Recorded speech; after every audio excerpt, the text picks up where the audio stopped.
उसगावसह गडमुडशिंगी या गावातील शेतकरी वर्गाला शेती पंपाची वीज ही रात्री दिली जाते. आता पाहिले तर कडाक्याची थंडी असल्याने तसेच वन्य प्राणी हे नागरी वस्तीत आल्याच्या घटना घडत असल्याने शेतकरी वर्ग रात्री अपरात्री शेतीला पाणी देण्यासाठी बाहेर पडत नाहीत. त्यामुळे शेतकरी वर्गाचे फार मोठे नुकसान होत आहे. शेतामधील पिकांचे नुकसान होत आहे. रात्री अपरात्री बिबट्या व कोल्ह्याच्या वावरामुळे शेतकरी भयभीत झाला आहे.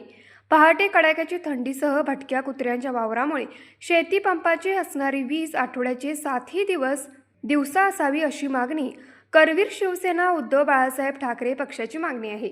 तरी तात्काळ याबाबत योग्य तो निर्णय घ्यावा अशी मागणी करण्यात आली.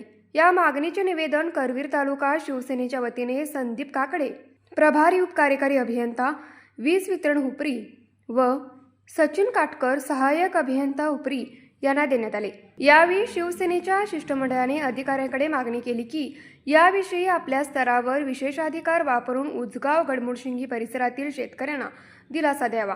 यावेळी अधिकारी म्हणाले, वरिष्ठांना याबाबत प्रस्ताव पाठवून तात्काळ याबाबत निर्णय घेऊ असे आश्वासन शिष्टमंडळाला देण्यात आले. यावेळी करवीर तालुका प्रमुख राजू यादव, उपजिल्हा प्रमुख पोपट दांगट, उपजिल्हा समन्वयक विक्रम चौगुले, उपतालुका प्रमुख दीपक पाटील, युवा सेना उपजिल्हा प्रमुख सुनील चौगुले, फेरीवाले संघटना उपतालुका प्रमुख बाळासाहेब नलवडे, वाहतूक सेना तालुका प्रमुख दत्ता फराकटे, अक्षय परीट, रामराव पाटील, सूरज इंगवले, राजू राठोड, युवा सेनेचे सचिन नागटिळक, प्रमोद शिंदे, अजित पाटील, केरबा माने आदी उपस्थित होते. न्यूज मराठी 24 कोल्हापूर. हे आहे गोकुळचं श्रीखंड. अगदी जिभेवर रेंगाळणार. जिभेवरच नाही तर मनावरही रेंगाळणार. गोकुळ श्रीखंड, मनावर रेंगाळणार.